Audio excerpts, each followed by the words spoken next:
राधे, कैसे हैं आप लोग? ईश्वर कृपा से आप सब अच्छे होंगे। ईश्वर सब पे कृपा बनाए रखे, सबका कल्याण करे।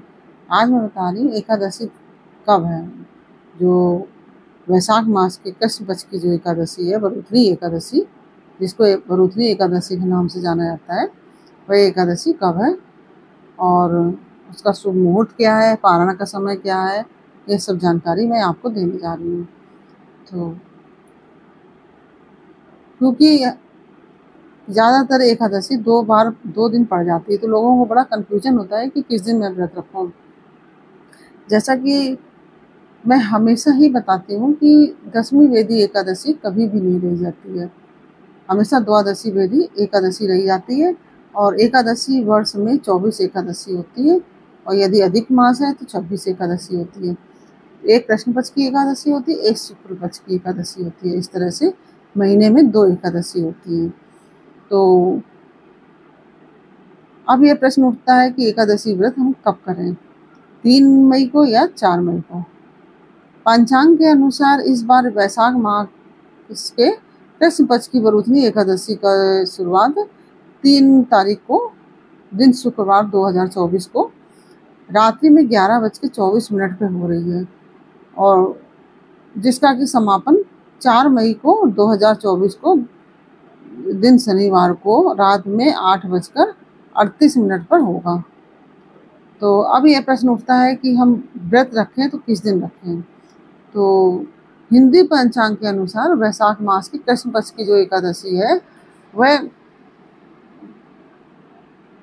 4 मई को रखा जाएगा उसका व्रत, क्योंकि 4 मई को हमें उदया तिथि की एकादशी प्राप्त हो रही है, और 4 मई को वरुथनी एकादशी पड़ रही है। इस एकादशी को वरुथनी एकादशी के नाम से जानते हैं, जो कि वैशाख मास की कृष्ण पक्ष की एकादशी जो होती है उसको वरुथनी एकादशी कहते हैं। तो हर एकादशी का अपने आप में एक अलग ही महत्व है। और वरुथनी एकादशी के दिन भगवान विष्णु के 52 अवतार की पूजा अर्चना की जाती है।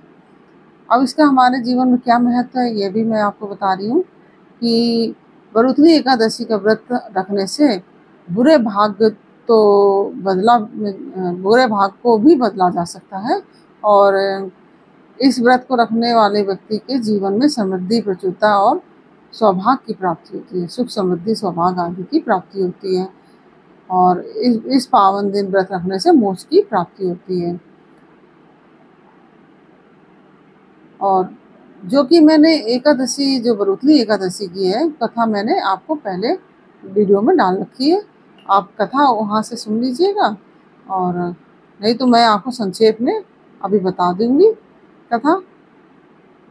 वरुथनी एकादशी का शुभ मुहूर्त है,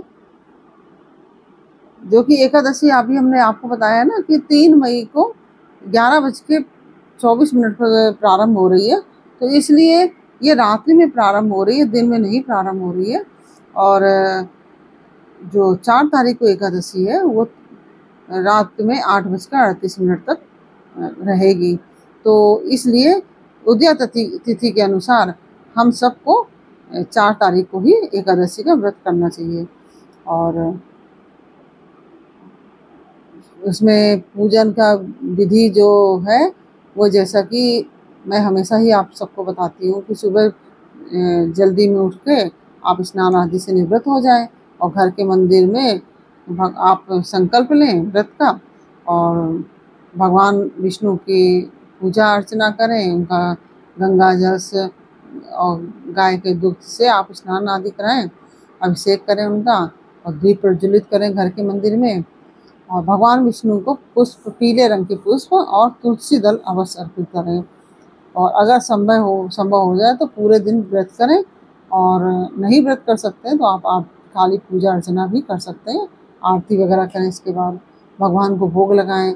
इस बात का विशेष ध्यान रखें कि भगवान को सिर्फ सात्विक चीज़ों का भोग लगाया जाता है। भगवान विष्णु को भोग में तुलसी जरूर शामिल करें, तुलसी दल हमेशा भगवान विष्णु को अवश्य चढ़ाना चाहिए। और ऐसा माना जाता है कि बिना तुलसी के भगवान विष्णु भोग ग्रहण नहीं करते हैं, ऐसा हमारे शास्त्रों में लिखा है। तो क्योंकि कहते हैं ना, 56 भोग लगे हरि आगे, बिन तुलसी हरि एक न माने, तो इसलिए बिना तुलसी के प्रभु कोई भी भोग स्वीकार नहीं करते हैं। अगर आप एक तुलसी दल, आप 56 भोग लगा रख दीजिए, लेकिन एक चीज़ में किसी में आप एक तुलसी दल डाल देंगे, उससे आपके सारे जो जितने 56 भोग आपने लगा रखे हैं वह सब आप भगवान ग्रहण कर लेंगे। तो तुलसी दल अवश्य चढ़ाना चाहिए। और इस दिन भगवान विष्णु के साथ ही माता लक्ष्मी की भी पूजा अवश्य करनी चाहिए। और इस दिन भगवान का अधिक से अधिक ध्यान करें, कीर्तन करें, रात्रि में जागरण करें। पूरी रात्रि नहीं कर सकते तो रात में 12 बजे तक आप भगवान का जप करें, कीर्तन करें। और इससे रात्रि में कीर्तन, जागरण आदि करने से, जप तप करने से भगवान विष्णु बहुत प्रसन्न होते हैं। और इस तरह से आप और दीप प्रज्वलित अवश्य करें। और पारण का समय है, क्योंकि पारण 5 मई को प्रातः 5:51 से लेकर 8:28 तक का समय पारण का है।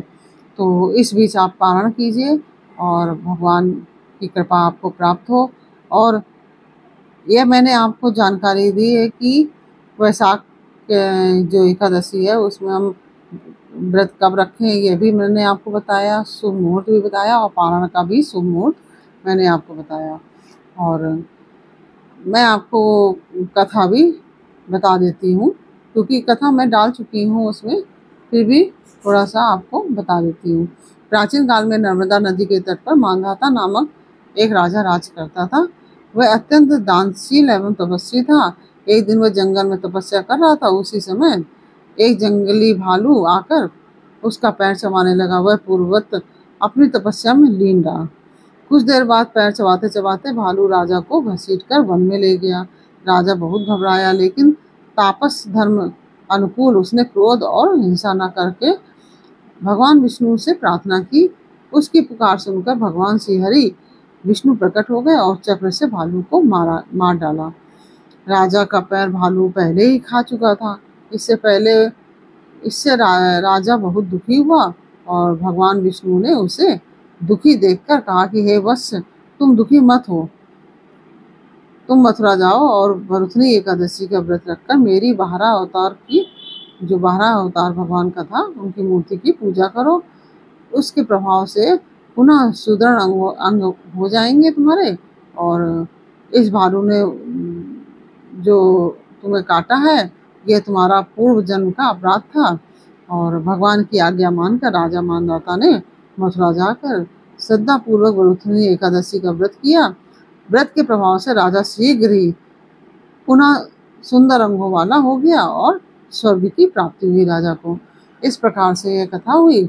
और कोई भी पूजा जब करते हैं, व्रत करते हैं, तो हम सब कथा जरूर करते हैं और दक्षिणा अवश्य चढ़ाते हैं। तो इस तरह से आप कथा सुनिए और दक्षिणा चढ़ाइए। और इसी के साथ ही ये हमने आपको बताया कि ये हम एकादशी कब है और मुहूर्त, शुभ मुहूर्त, पारण का समय और कथा का भी कथा भी आपको सुनाई। ये आपको कैसा लगा ये जानकारी जो मैंने आपको दी है? अगर अच्छी लगी हो तो वीडियो को लाइक शेयर अवश्य कीजिए, कमेंट में राधे राधे अवश्य लिखिए। और यदि आपने मेरे चैनल को सब्सक्राइब नहीं किया तो प्लीज़ मेरे चैनल को सब्सक्राइब कर लीजिए और बेल आइकन बटन अवश्य दबा दीजिए, जिससे कि हमारे आने वाले सारे वीडियोस आपको प्राप्त हो सकें। फिर मिलते हैं आपसे अगले वीडियो में एक नई जानकारी, एक नई कहानी के साथ। तब तक के लिए राधे राधे।